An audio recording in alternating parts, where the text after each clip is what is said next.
네, 반갑습니다. 시스템 프로그래밍 수업 시작할게요. 오늘까지 하면은 IO 시스템하고 IO 오퍼레이션에 대해서 진도가 끝나게 됩니다. 그래서 어, 계획한 대로 진도 잘 나가고 있고요. 출석 체크하기 전에 서베이 질문 몇 개 답변을 하고 출석 체크하겠습니다. 뭐 이런 질문이 있었어요. 입안에서 나왔던 것 같은데 버퍼가 하나의 하드웨어 공간이나 그 모든 그 버퍼가 이제 하드웨어 공간 하나를 쓰는 건가? 그리고 모든 프로그램이 공유하는 형태인가? 뭐 이런 질문이 있었는데요. 어, 버퍼라는 거는 하드웨어 공간 하나에만 이렇게 저장되는 그런 건 아니고요. 그래서 버퍼는 그 메모리 영역에 보통 저장이 돼서 많이 쓰이고요. 또 여러 프로그램이 공유하는 게 아니고 어떤 프로그램, 어떤 유저나 커널마다 각각 고유의 버퍼를 메모리나 아니면 로컬 버퍼 같은 따로 특정 하드웨어에 이렇게 저장을 합니다. 그래서 하나의 하드웨어 공간도 아니고 그 버퍼를 모든 프로그램이 공유하는 형태도 아닙니다. 그래서 우리 강의 이 시스템 프로그래밍 강의에서는 네, 그렇게 이해를 하고 있으면 될 것 같습니다. 그리고 모드 인포 지난 시간 라이브 데몬스트레이션 때 보여줬죠. 그 커널 모듈 그 정보 같은 거 보는 거. 걔는 수도 권한 없어도 실행이 됐어요. 그래서 이거는 왜 수도 안 쳐도 되냐고 물어보더라고요. 그냥 뭐 그렇게 정해져서 그런 거긴 한데 인서트 모듈이나 뭐 리무브 모듈 같은 거는 우리가 OS를 바꾸죠. 커널을 바꾸죠. 그래서 그거는 이제 관리자 권한이 필요했는데 얘는 그냥 커널 오브젝트의 정보만 읽는 거라서 특별히 뭐 수도 권한이 없어도 잘 실행이 됐었습니다. 그래서 지난 시간 서베이 질문은 이 정도였던 것 같고요. 이제 오늘 금요일이니까 출석 체크하고 수업 시작하겠습니다.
출석 체크할게요.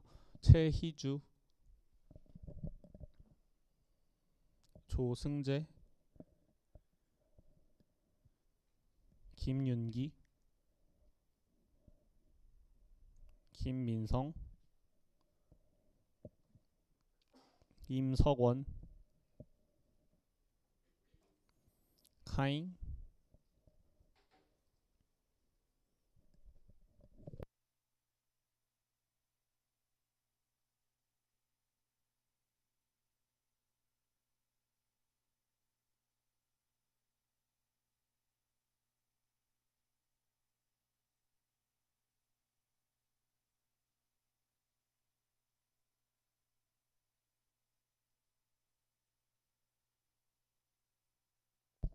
권서연, 박진우, 금진호, 조원기, 김의현, 이욱준, 황교선, 이동훈, 김상윤, 쿵, 쿵, 톨라, 한철웅, 김지환, 이진솔신, 김성범, 양기찬, 조희주, 조성훈, 손세희, 오경연, 고도연, 한지훈, 홀랑, 진용범,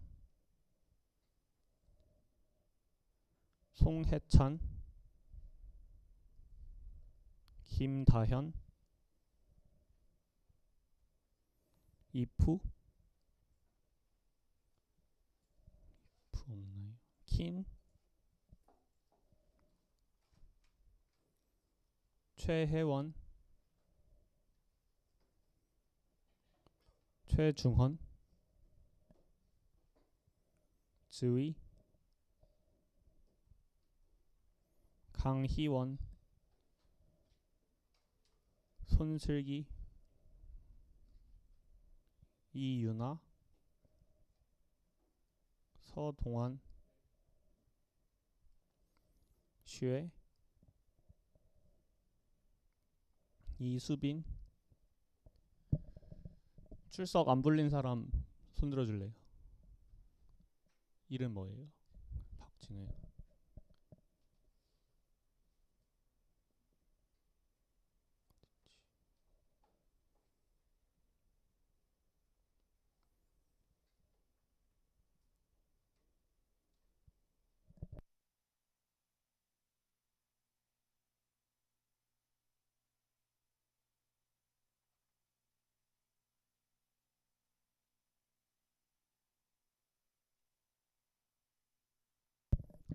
이름이 뭐죠? 아, 네. 또 늦게 온 학생 있나요? 이옥진이요.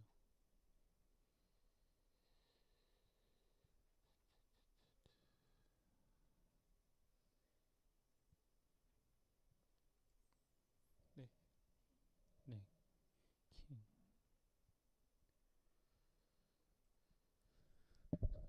이제 더 없죠? 네.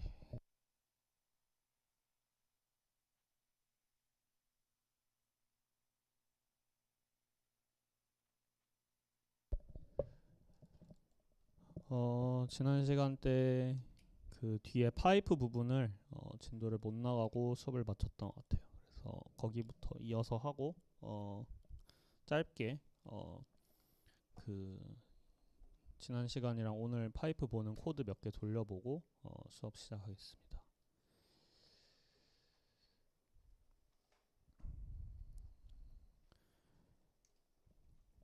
지난 시간 때 버퍼링까지 보고 수업을 마쳤던 것 같아요. 그래서 이렇게 그 라인 스탠다드 아웃이 라인 버퍼드 되어 있어서 이렇게 출력되는 게 달라진다. 그리고 이거를 코드를 직접 돌려보면 좋은데 중간에 흐름이 잠깐 끊겨서 지난 시간 때 라이브 데모를 안 했었고요. 오늘 잠깐 이거 스탠다드 에러도 보면서 한번 직접 출력해 보도록 하겠습니다. 그래서 또 그 입출력 관련해서 파이프라는 게 있습니다. 그래서 파이프라는 거는 우리 스트림으로 바이트 단위로 이제 데이터를 주고 받잖아요. 근데 그 스트림을 이제 프로그램이나 다른 데다 이제 다시 연결을 하는 거예요. 그래서 프로그램 A에서 나오는 뭐 출력 같은 게 있을 수 있잖아요. 그런 걸 이제 보내주는 그런 스트림을 이제 다른 프로그램 B에다가 이렇게 바로 연결을 해주는 그런 기능을 우리가 이제 파이프라고 할 겁니다. 그래서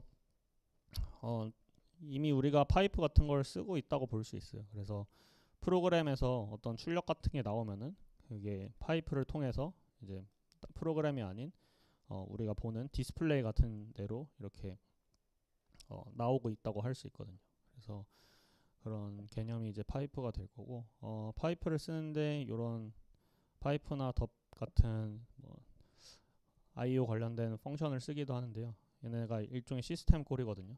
근데 그래서 이런 걸 쓰면은 명시적으로 뭐 파이프나 아니면 그 얘네를 이제 연결해주는 그런 파이프를 만들거나 뭐 파일 그 스트림을 뭐 복사할 수 있고 하는데 우리는 얘네를 어떻게 쓸지는 배우지 않을 거고요. 우리 수업 시간에서는 요 파이프라이닝을 해줄 수 있는 요 심볼들을 보게 될 겁니다. 그래서 OS가 그 스탠다드 스트림 세 종을 쓰고 있잖아요. 스탠다드 인풋, 스탠다드 아웃풋, 스탠다드 에러. 그래서 얘네를 OS가 알아서 얘네를 만들어서 관리를 하거든요.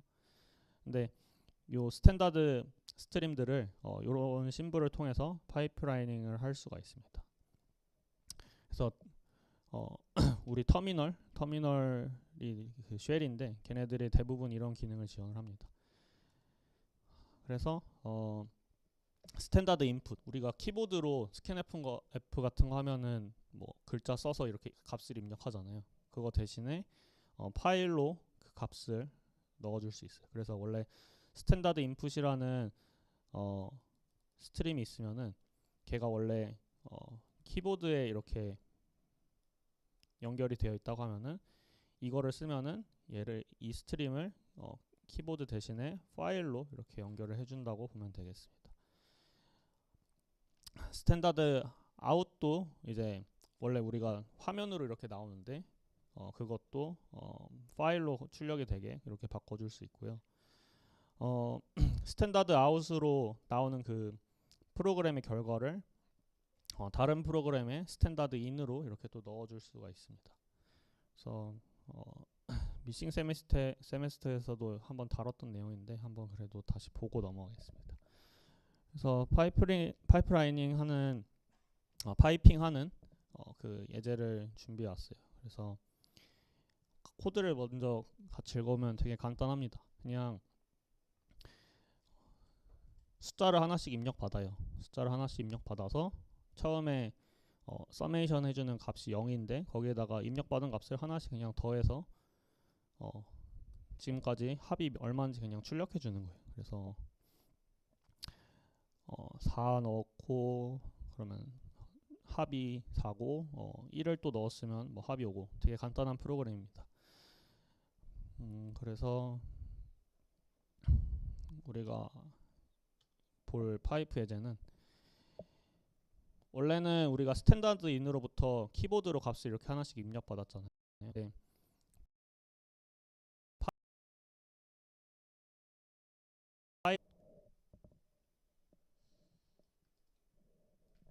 파일에다가 이렇게 미리 값을 써놓으면은 네, 똑같은 출력을 이렇게 얻을 수가 있습니다. 이게 파일로 넣어준다는 뜻이었죠. 그래서 스탠다드 인풋으로 원래 값을 받았는데 이렇게 4170은 파일로 이렇게 넣어줄 수도 있습니다. 그래서 아까는 인풋이 키보드였는데 우리가 파이핑을 했기 때문에 파일로 인풋을 받은 거고요. 마찬가지로 아웃풋이 원래 디스플레이로 나오던 거를 이렇게 파일로 바꿔줄 수 있습니다. 그래서 요 기호를 쓰면은 여기서 나온 출력을 여기다 이렇게 넣어줄 수가 있죠. 그래서 이렇게 똑같이 입력을 해주고 결과는 여기에 다 저장이 돼서 출력은 아무것도 안 된 걸 볼 수 있고요. 이거를 쓰면은 그냥 이 파일에 있는 걸 출력해 주거든요. 그 캣이랑 비슷한 명령어예요. 그래서 아웃풋에 있는 값을 이렇게 확인해 볼 수 있습니다. 그렇게 어려운 컨셉은 없죠.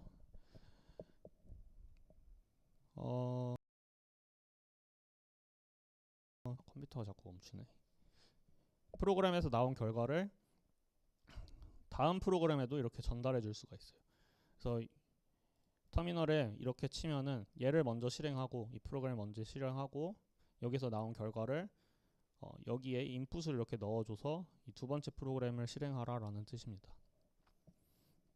그래서 얘는 이 두 번째 프로그램은 그냥 그 인풋을 계속 읽어서 스트링을 계속 읽으면서 어, 오다라는 스트링이 들어오면은 빙고를 출력하고 썸이 12다라는 걸 인풋으로 받으면은 프로그램을 이 while을 종료하는 그런 프로그램입니다. 그래서 앞에 결과를 보면은 여기서 빙고를 출력을 하고 여기서 이제 프로그램을 종료하겠죠.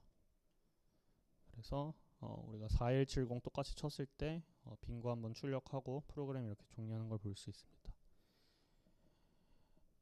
그리고 요 파이프 관련된 심볼들 있잖아요. 이거를 그 하나의 라인에서 여러 번 쓸 수 있어요. 이렇게. 그래서 여러 번 쓴다면은 인풋을 키보드 대신에 파일로 이렇게 받은 다음에 그 다음에 출력하는 결과를 빙고에다가 바로 전달해주고 또 빙고에서 출력한 결과는 이 파일에다가 이렇게 저장하는 이런 일도 할 수 있습니다. 네, 그래서 이런 게 파이프랑 그 파이프 체이닝이었습니다. 그렇게 어려운 컨셉은 없었죠. 그리고 뭐 아마 지금까지 C 프로그래밍 하면서 이미 써본 학생들도 많이 있었을 것 같습니다.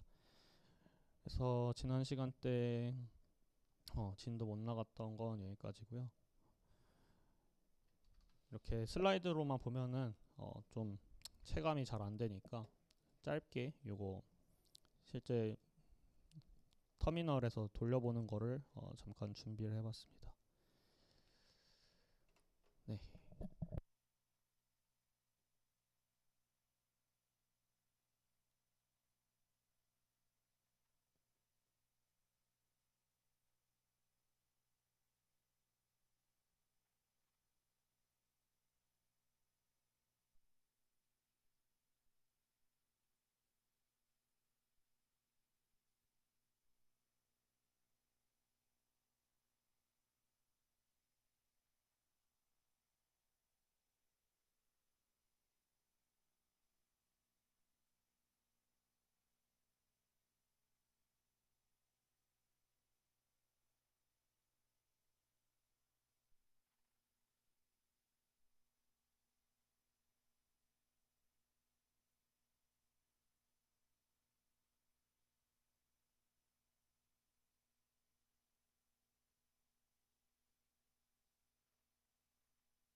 지난 시간에 봤던 코드죠. 설명은 생략을 할게요. 그래서 그 요 파일 이제 세 개가 있고 지난 시간 때 그 스탠다드 아웃풋은 라인 버퍼드 돼 있는 스트림인데 스탠다드 에러는 언버퍼드 된 녀석이라고 했죠. 그래서 둘 차이는 얘는 라인이 하나 끝날 때까지 이제 버퍼가 이제 라인 하나가 다 끝날 때까지 기다렸다가 출력을 해준다면은 언버퍼드 방식은 그냥 바로바로 출력을 해준다.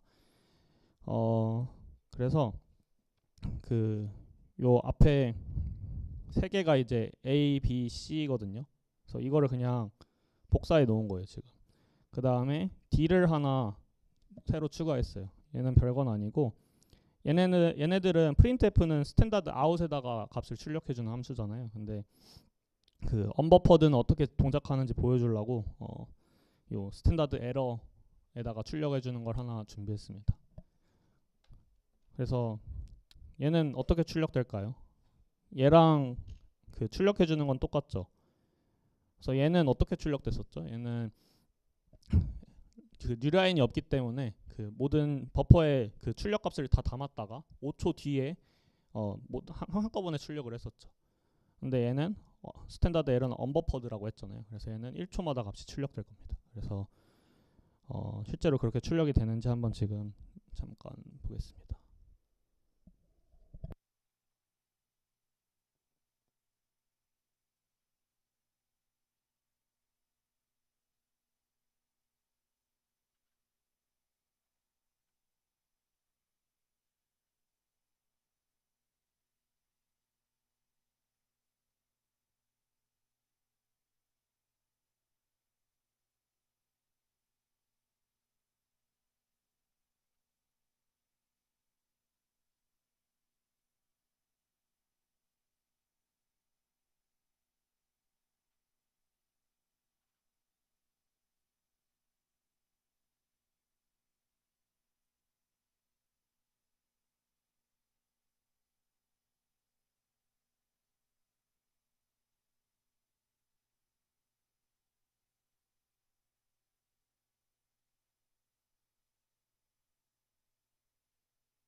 다 앞에 내용 다 했고 이제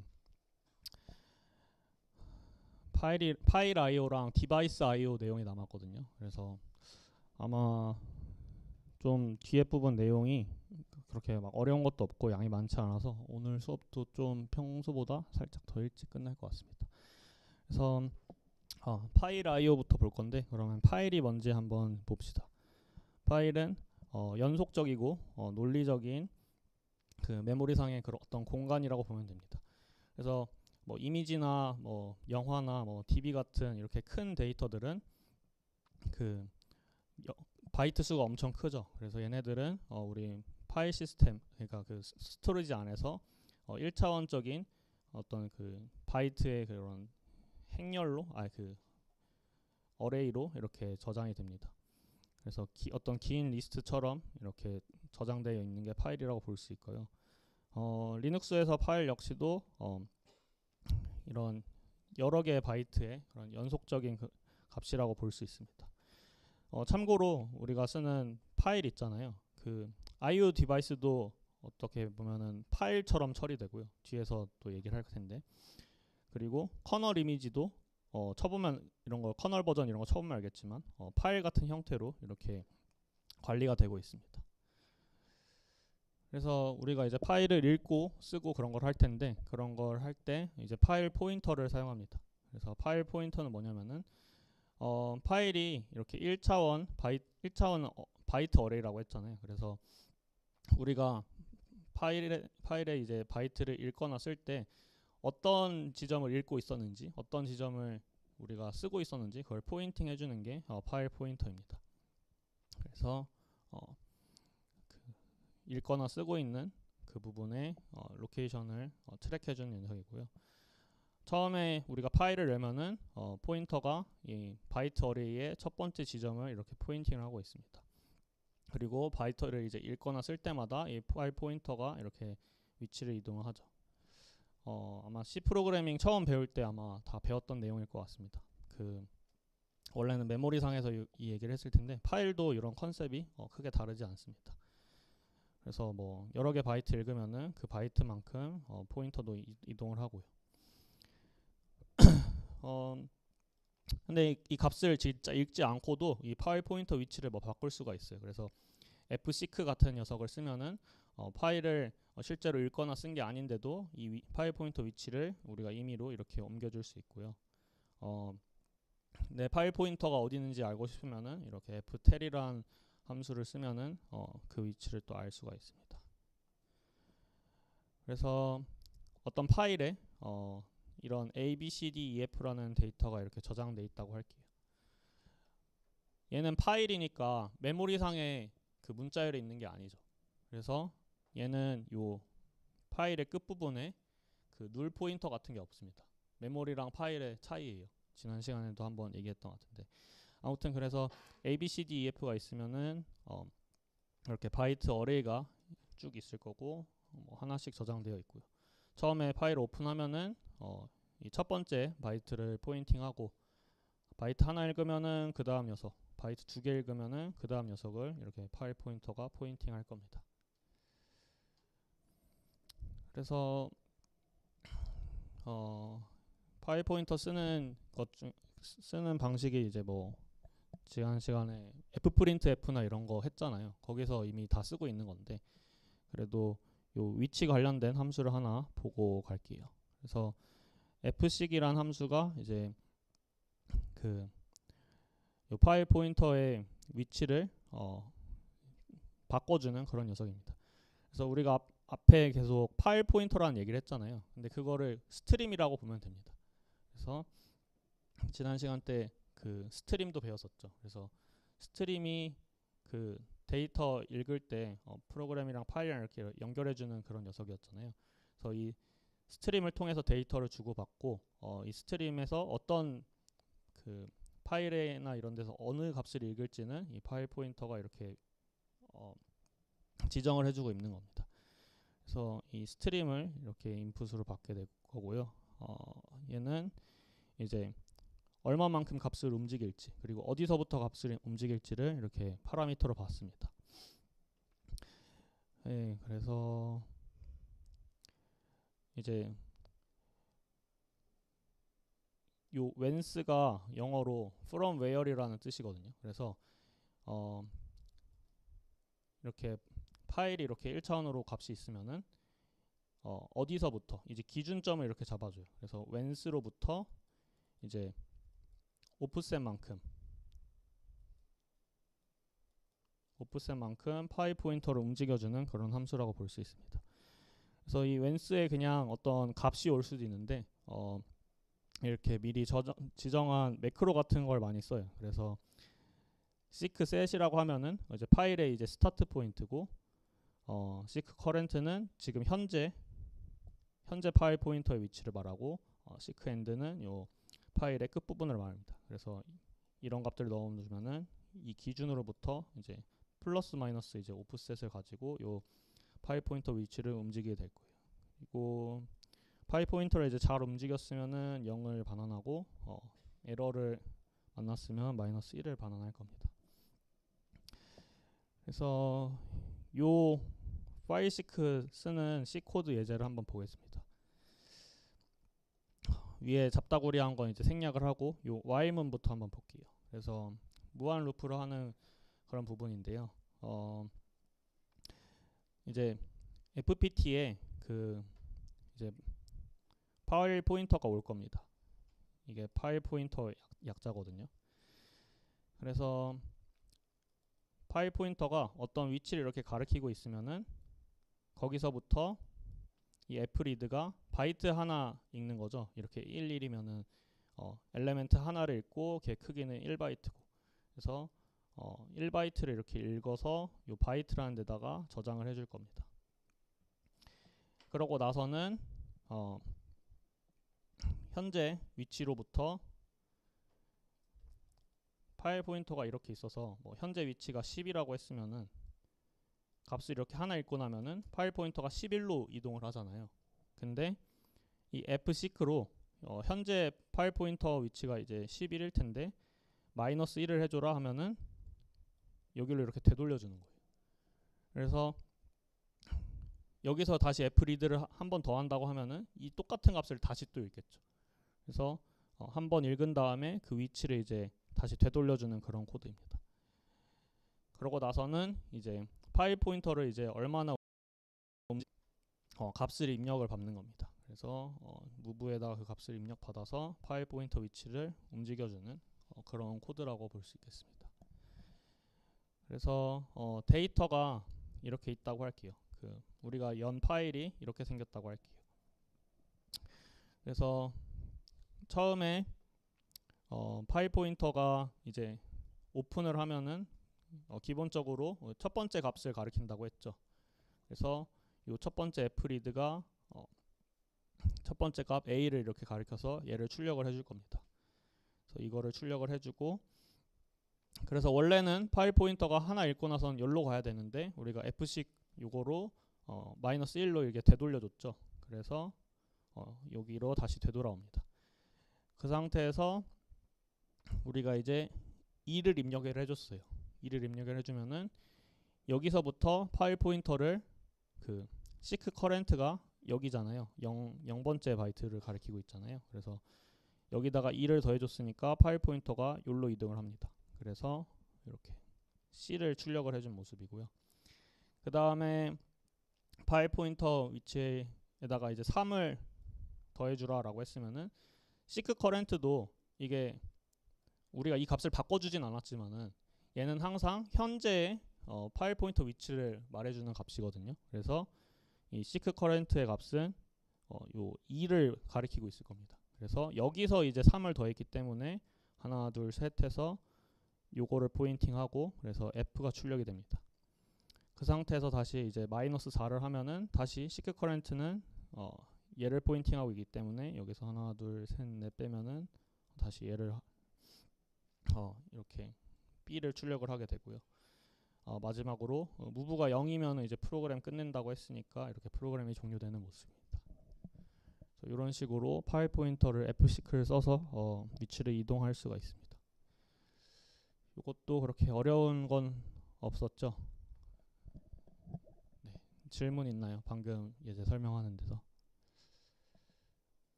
없으면 마저 설명해 보겠습니다.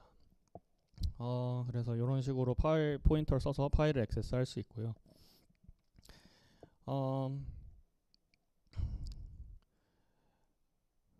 요 파일을 이제 접근해서 읽고 쓰는 거 말고도 이제 우리가 파일에 대한 정보나 접근 권한 같은 걸 이렇게 관리를 하고 저장을 해줘야 돼요. 내가 이제 어떤 파일을 만들어서 이제 쓰는데 그 뭐 파일 이름이 뭔지, 언제 만들어졌는지, 소유자는 누군지, 누가 뭐 접근을 할 수 있는지, 쓸 수 있는지 이런 것들도 이제 관리를 해야 되잖아요. 이런 것도 파일에서 이제 다 관리를 해주고 있거든요.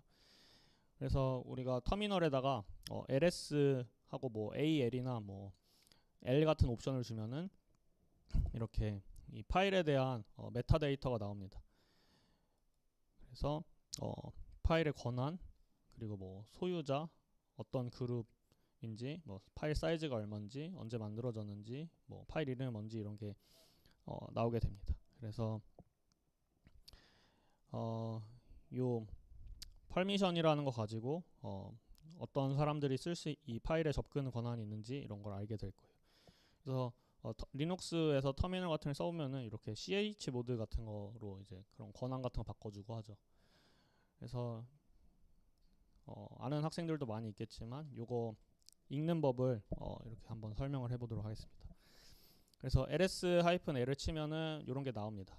그래서 각각 그 뭐 파일 타입이랑 퍼미션, 요거는 몰라도 돼요. 이 뭐 하드링크 카운트인데 이거는 뭐 심볼릭 링크나 뭐 이런 링크 알아야 돼서 아무튼 몰라도 되고, 이 파일의 소유자가 누군지, 뭐 그룹은 어디 건지, 뭐 파일 사이즈 뭐 이런 게 나오고요. 요 이 첫 번째 컬럼에 그 파일 타입이랑 이제 소유자가 누군지가 나옵니다. 그래서 이 제일 첫 번째 캐릭터는 이제 이게 뭔지를 알려줘요. 그래서 파일 말고 이게 디렉토리일 수도 있잖아요. 뭐 심볼릭 링크일 수도 있고, 이게 뭐 뭔지는 일단 몰라도 됩니다. 아무튼 그래서 그런 파일 타입을 알려주고, 그 다음에부터 이게 세 글자 는 이제 소유자가 가진 권한, 그리고 그룹이 가진 권한, 그리고 다른 애들이 가진 권한을 알려줍니다. 그래서 요 세 글자가 이제 RWX를 의미하고, 리드 권한이 있으면은 R이라고 쓰고, 리드 권한이 없으면 하이픈을 쓰고요. 라이트 권한이 있으면은 W를 쓰고, 라이트 권한이 없으면 하이픈. 실행 권한이 있으면 X를 써주고, 실행 권한이 없으면 이렇게 하이픈을 써줍니다. 그래서 요거는 지금 오너가, 소유자가 리드랑 라이트 권한은 있는데 실행 권한은 없는 거예요. 그래서 이건 뭐 실행할 수 없는 파일이니까 이렇게 권한을 줬겠죠. 네, 뭐 실행 권한이 있었으면은 이렇게 여기가 X가 됐었을 겁니다. 그리고 우리가 ch 모드 같은 거 쓸 때 이렇게 숫자를 써줬잖아요. 숫자를 써주는데 참고로 ch 모드는 체인지 모드입니다. 그래서 퍼미션 같은 거를 이제 바꿔주는 함수예요. 그래서 저 600 같은 걸 쓰는데 그 숫자는 무슨 의미를 가지냐면은 이 리드, 라이트, 엑세큐트가 각각 4, 2, 1의 값을 가집니다. 그래서 뭐 오너에 대한 접근 권한을 숫자로 이렇게 4, 2, 1을 이렇게 더한 형태로 그 계산을 할 수가 있는 거예요. 그래서 리드는 4니까 4, 그 다음에 라이트는 2니까 4 더하기 2, 그리고 이 하이픈은 값이 0이거든요. 그래서 4 더하기 2 해서 이제 6이 여기에 이렇게 이 퍼미션을 이제 숫자 6으로 변환을 해줄 수가 있습니다. 얘는 뭐가 될까요? 얘는 숫자 4가 되겠죠. 400이잖아요. 그래서 얘 퍼미션은 이렇게 숫자로 바꿔보면 644라고 볼 수가 있습니다.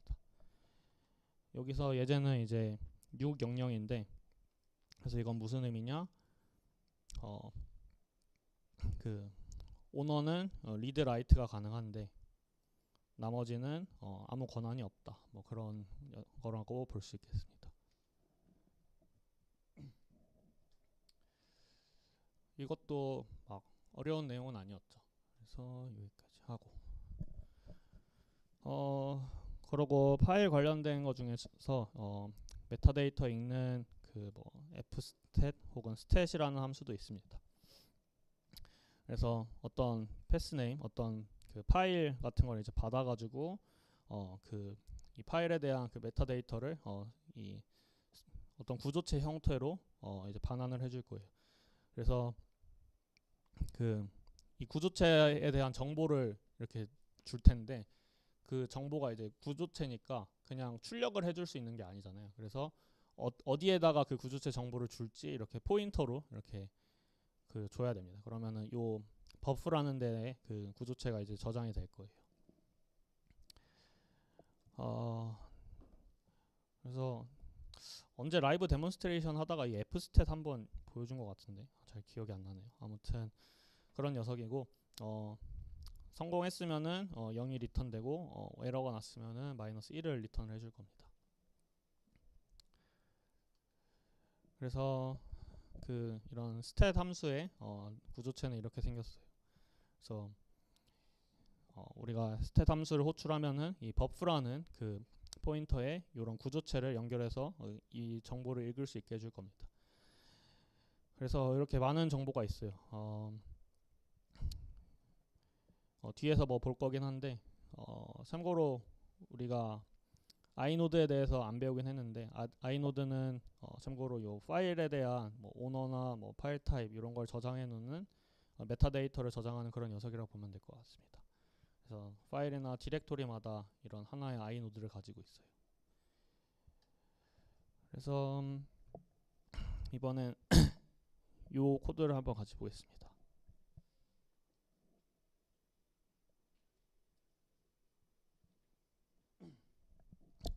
코드 자체는 뭐 별거 없고요. 그냥 그 파일에 그 stat 이렇게 그 받아가지고 거기에 있는 요런 값 몇 개 하나씩 출력해 보는 예제인데요. 아까 우리 스탯을 쓰려면은 그 버프를 넣어줘야 됐잖아요. 그래서 이렇게 그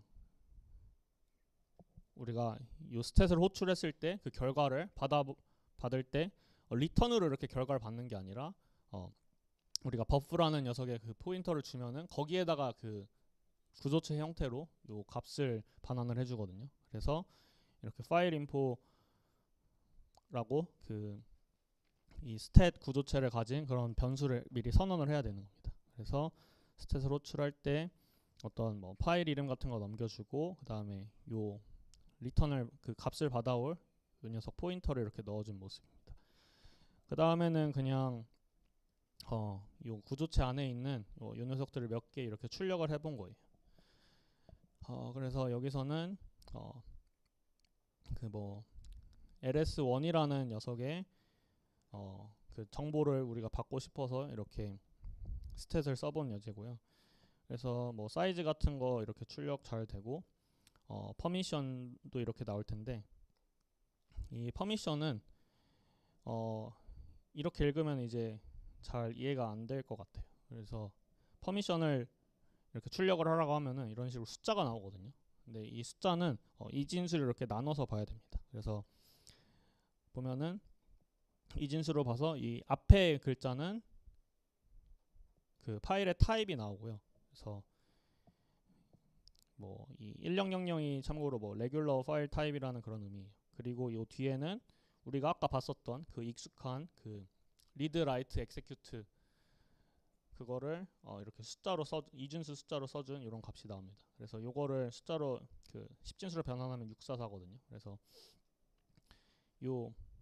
요거랑 이제 같죠. 이게 6, 이게 4, 이게 4잖아요. 그래서 이런 식으로 퍼미션도 확인을 할 수 있고요. 그 다음에 그 이 파일이 가장 언제 수정이 되었는지도 출력을 할 수 있는데 이런 식으로 또 숫자가 나요. 그래서 뭔가 되게 불친절하죠. 퍼미션도 얘에 비해서 되게 불친절하게 알려주고 숫자도 이 숫자도 뭔가 이것만 봐서 무슨 의미인지 모르겠잖아요. 이 숫자는 무슨 의미냐면은 여기 써 있는데 그 1970년 1월 1일부터 뭐 이만큼의 초가 흐른 숫자를 그 시간을 의미합니다. 그래서 이거를 계산을 해보면은 이렇게 2008년 5월 28일에 나온대요.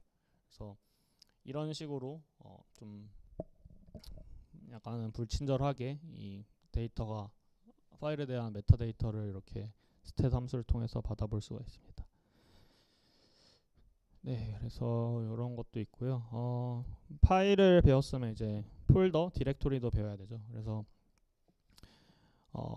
폴더는 뭐 파일을 이렇게 묶어놓는 그런 녀석이라고 보면 되고, 그래서 뭐 디렉토리라는 녀석은 이렇게 각각의 그 엔트리가 있어서 거기에다가 이제 파일 네임을 이렇게 하나씩 저장해 놓는 형태가 될 거예요. 그래서 이 폴더라고 하면은 그 이 첫 번째랑 두 번째, 그러니까 0번째, 첫 번째의 그 엔트리는 항상 고정이 되어 있습니다. 그래서 거기에 이제 점 하나랑 점 두 개가 이렇게 저장되어 있을 텐데, 점 하나는 이 자기 자신, 폴더 자기 자신을 이렇게 가리키는 녀석이고, 그 다음 거는 이 자기보다 상위 디렉토리, 자기의 부모 폴더를 가리키는 그런 이 두 값은 기본 엔트리로 지정이 되어 있습니다. 그 다음에 그 폴더 안에 파일이 추가될 때마다 이렇게 세 번째, 네 번째 엔트리로 값이 이렇게 추가가 될 거고요. 그래서 이런 걸 폴더를 관리하는데 뭐 폴더를 만들거나 폴더를 지우거나 뭐 폴더를 열거나 폴더를 닫거나 하는 그런 함수들이 있습니다. 그래서 또 이 코드를 같이 보겠습니다. 얘도 별거 없어요. 그냥 디렉토리 정보 읽어가지고 이 디렉토리 열어서 디렉토리 그 넥스트 엔트리 이렇게 확인해보는 그런 코드인데요. 얘도 참고로 이게 무슨 함수인지는 뭐 설명이 따로 없는데, 그래서 이게 무슨 코드냐면은 그냥 지금 현재 디렉토리를 열어가지고 디렉토리가 비어 있는지 확인을 하고 이 while 루프를 돌면서 그 디렉토리에 이렇게 엔트리들이 있을 거잖아요. 그래서 그 엔트리들을 하나씩 읽어가지고 그 엔트리 네임을 출력해보는 그런 함수입니다. 그래서 여기서 보면 이제 while문 돌면서 현재 디렉토리 열어서 엔트리 하나씩 읽어볼 텐데, 이렇게 실행을 해보면요, 첫 번째랑 두 번째 엔트리, 0번째, 1번째 엔트리가 이렇게 아까 말한 것처럼 점이랑 점점이고, 그리고 그 다음에 이제 다른 파일들이 하나씩 나오는 거를 볼 수가 있습니다. 네, 그래서 실제로 폴더의 디렉토리 엔트리가 0번째, 1번째가 점점점이다. 뭐 그거를 확인할 수 있었습니다. 네, 그래서 여기까지 파일 I/O 그리고 파일 시스템에 대해서 되게 간단하게 배웠습니다. 오늘 내용도 막 어려운 건 없죠. 그럼 이제 디바이스 I/O도 한번 보겠습니다. 그래서 유닉스 기반 시스템에서는 뭐 추가적인 하드웨어를 우리가 쓸 수 있잖아요. 그럴 때 이런 디바이스 I/O를 통해서 이 기기들이 이제 관리를 하게 되고, 이런 하드웨어들을 요 디바이스 디렉토리에다 넣어서 그런 걸 우리가 관리를 하게 될 겁니다. 그래서 이 녀석들을 다루는 게 파일을 다루는 거랑 비슷해요. 그래서 이런 방식을, 이런 컨셉을 이제 파일 베이스드 I/O라고 하고요. 그래서 우리 파일에다가 그 인풋 아웃풋 바이트 이동하는 것처럼 디바이스도 이렇게 다룹니다. 그래서 뭐 스트림이나 버퍼 같은 그런 파일에서 쓰던 컨셉도 그대로 있고요. 그래서 우리가 그 프로그램이랑 파일이랑 이렇게 주고받는 것처럼 이런 하드웨어랑 이 녀석도 비슷하게 이런 디바이스 드라이버랑 이렇게 소통을 할 겁니다. 그래서 디바이스마다 그 다루는 방법이나 그런 게 다르잖아요. 그래서 그거를 OS나 커널에다가 모든 종류의 디바이스를 다루는 그런 코드를 넣을 수가 없기 때문에 그 디바이스를 추가할 각각의 디바이스마다 그 다루는 법을 이렇게 별도로 디바이스 드라이버로 만들어서 우리가 관리를 하고요. 그래서 디바이스 드라이버 파일과 이제 디바이스에 이렇게 액세스하는 걸 이제 담당해서 처리를 할 건데, 우리 파일에서 봤던 그런 함수들 있잖아요. 그런 게 여기서도 똑같이 쓰입니다. 조금 차이가 있으면은 우리 파일에서는 fseek 썼잖아요. 근데 여기서는 이제 lseek라는 게 나오죠. 이게 그냥 fseek랑 비슷한 거라고 보면 되는데, fseek는 이렇게 파일 스트림이 인풋으로 온다고 했으면은 그 파일 포인터 같은 게 인풋으로 오면은 얘는 파일 디스크립터라는 그 디바이스 아이디 같은 그런 게 여기에 온다고 보면 될 것 같습니다. 사실 뭐 파일도 lseek로 뭐 다룰 수 있긴 하거든요. 근데 얘네 둘의 차이는 뭐 이게 로우 레벨에서 다루냐 하이 레벨에서 다루냐 이런 차이는 있습니다. 근데 뭐 디테일한 거는 사실 몰라도 됩니다. 그래서 네, 파일 다루는 것처럼 디바이스 드라이버도 디바이스에 액세스를 한다. 그게 이제 중요한 정보인 것 같고요. 예. 그래서 이 커널에서 보면은 하드웨어와 상관없이 커널의 I/O 서브 시스템이 이제 관리될 수 있게 디바이스 드라이버랑 얘네가 이제 분리되어 있다. 그래서 요 디바이스를 다루는 거는 이 디바이스 드라이버가 책임을 지게 될 겁니다. 그래서 이제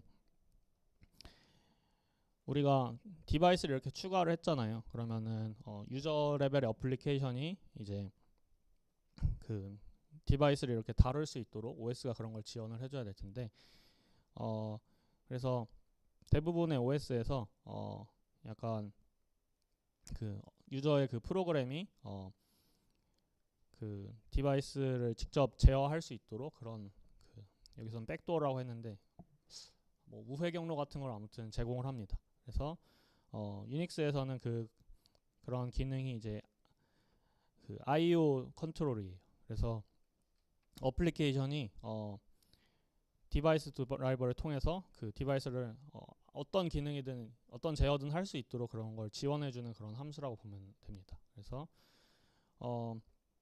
디바이스마다 그 해야 되는 일 같은 게 다 다양하잖아요. 근데 그거마다 이제 뭐 시스템 콜을 하나씩 만들고 그러면은 OS가 되게 복잡해지거든요.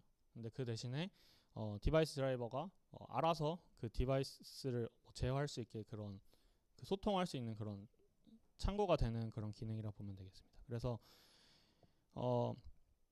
얘가 그 디바이스를 어떻게 제어할지는 이제 디바이스 드라이버가 담당을 결정을 하게 되는 거예요. 그래서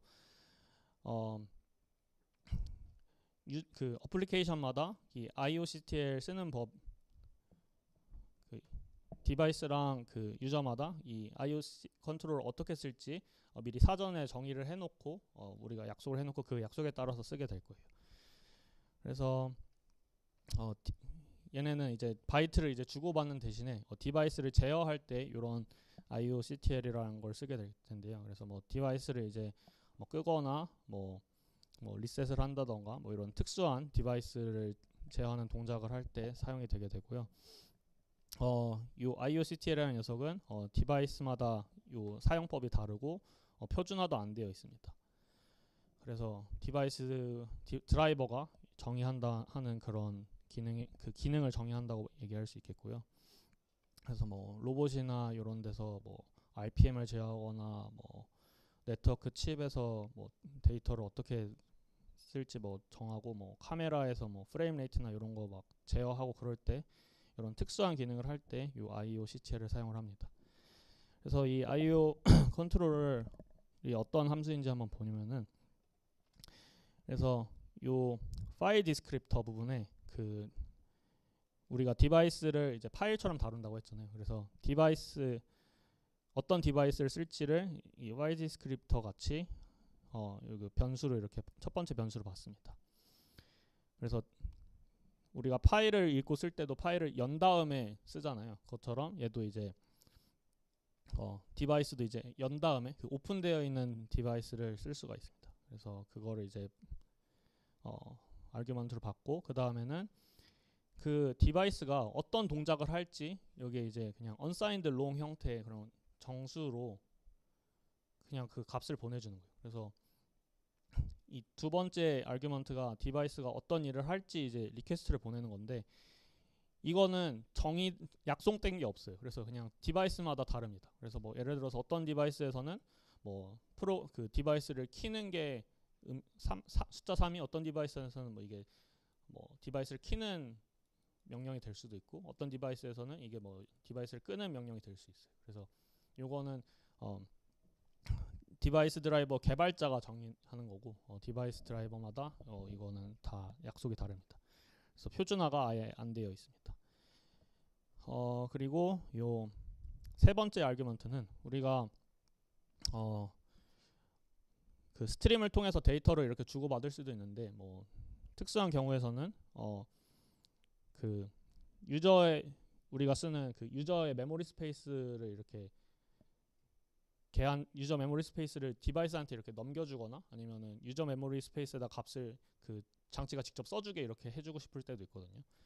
그래서 그 메모리 스페이스 중에서 우리가 디바이스가 뭐 참조하거나 쓰게 하고 싶은 그런 그 주소를 넘겨줄 때 요 세 번째 아규먼트를 씁니다. 그래서 네, 그래서 요 아규먼트를 쓰면은 뭐 그 디바이스가 그 어드레스 쪽에 접근을 해서 뭐 데이터를 쓸 수가 있는 거고요. 참고로 그 메모리도 이제 그 안에 뭐 유저 메모리 스페이스도 있고, 좀 민감한 그 커널 메모리 스페이스도 있을 텐데, 그 아무 메모리 어드레스나 넘겨줄 수 있는 건 아니고, 그 유저 레벨의 메모리 어드레스 스페이스만 넘겨줄 수 있습니다.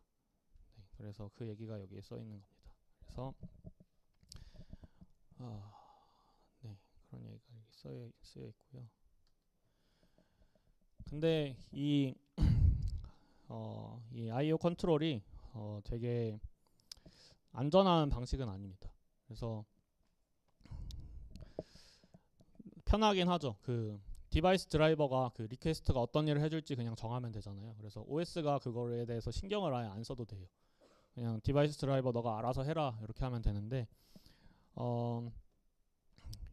그래서 요 I/O 컨트롤의 리퀘스트가 어떻게 처리될지는 디바이스 드라이버가 다 정리합니다. 그래서 그냥 이 하드웨어와 드라이버의 이 동작이 완전히 결정된다는 건데요. 그래서 똑같은 리퀘스트 값을 보내도 디바이스마다 그리고 드라이버마다도 처리하는 게 다를 거고, 그래서 이런 유연성 때문에 I/O CTL이 되게 유용한데, 이것 때문에 이제 보안적인 문제가 생길 수가 있습니다. 그래서 뭐 여기 많이 써놨는데 그냥 중요한 것만 보면은 얘네는 그 리드랑 라이트 같은 이런 그 시스템 콜 같은 거는 그 거기에 우리가 접근할 수 있는지 없는지 이런 걸 확인을 하거든요. OS에서 그걸 관리해요. 근데 I/O 컨트롤은 그거를 디바이스 드라이버가 체크를 하잖아요. OS가 아니라. 그래서 그런 면에서 되게 취약합니다. 그래서 얘 디바이스 드라이버한테 뭐 아무 값이나 넘겨주면은 얘가 그런 거 제대로 체크 안 하고 막 액세스하면 안 되는데 액세스를 할 수가 있겠죠. 그래서 뭐 그런 취약점도 있고, 그래서 이런 보안 이슈도 있습니다. 그래서 실제로 2016년에 나온 취약점 중에서는 그 이제 권한 상승이라고 되게 강력한 취약점 중 하나거든요. 그래서 원래 그 루트 권한이 없는 그런 유저가 자기 권한을 이렇게 상승시킬 수 있는 거예요. 그래서 뭐 그런 취약점도 요 IOCTL에서 이런 뭐 그런 문제가 발생한 적이 있다고 합니다.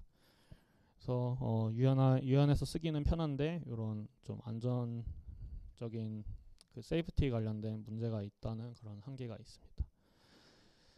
네, 그래서 I/O 컨트롤에 대해서 얘기를 했고요.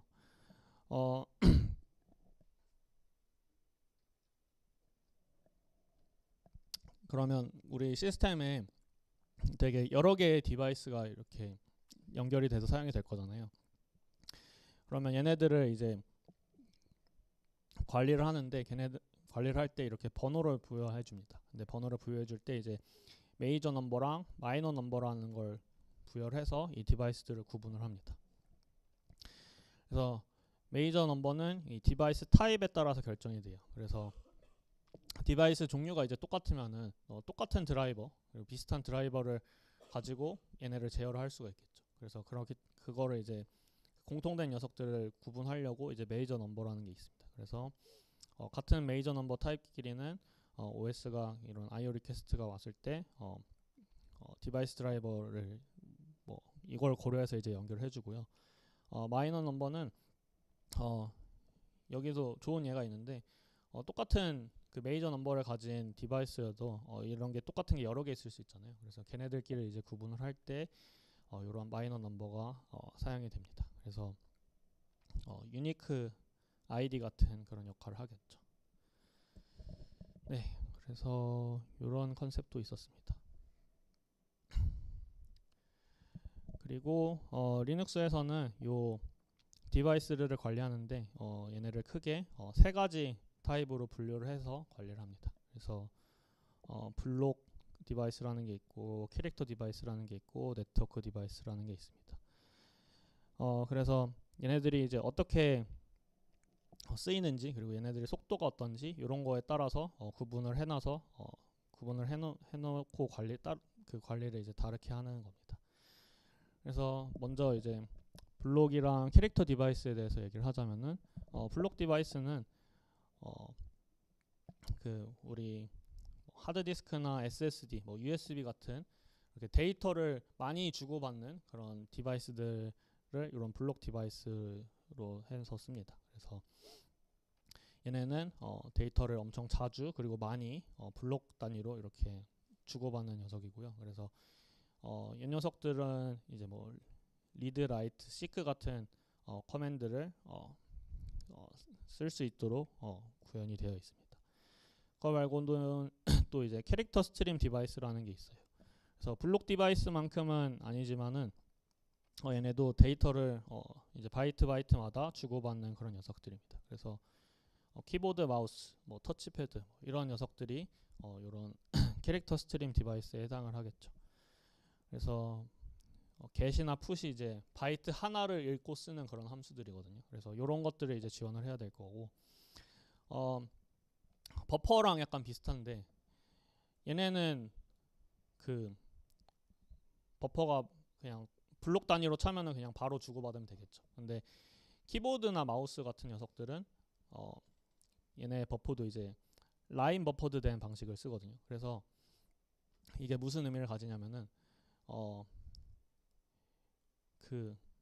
그래서 이 에디팅 서비스를 지원을 해요. 그래서 그 예를 들어서 버퍼가 없으면은 그 우리가 스캔F 같은 거 쓸 때 그냥 치는 대로 그냥 값이 넘어갈 거잖아요. 근데 이런 녀석들은 이 에디팅 서비스를 지원을 해서 우리가 스캔F 같은 거 할 때 값을 썼다가 다시 지울 수가 있죠. 그래서 라인이 끝나면은 이제 보내주잖아요. 그래서 그런 것들을 이제 지원을 한다는 게 그런 특징을 가지고 있습니다. 그 다음에 또 이제 마지막으로 볼 거는 네트워크 디바이스도 있습니다. 그래서 얘네는 뭐 성능도 성능인데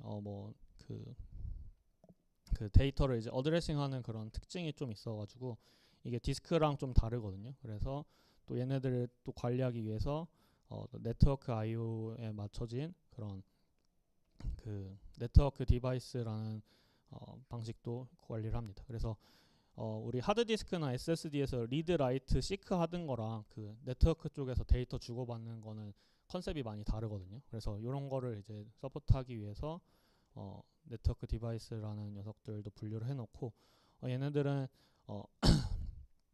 리드, 라이트 대신에 이제 소켓이라는 방식 같은 걸 통해서 데이터를 주고받을 겁니다.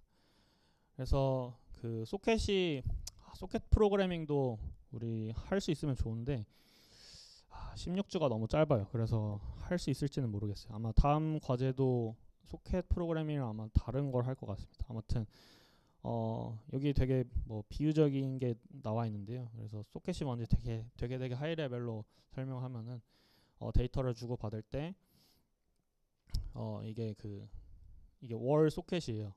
월 플러그라고도 하고 그런데 아무튼 이것처럼 데이터를 주고받을 때 뭐 소켓을 만든 다음에 반대쪽에도 뭐 소켓을 만들어서 뭐 데이터를 이렇게 이거 별로 좋은 예시 아닌 것 같은데 이것도 이거 제가 이거 받은 자료거든요.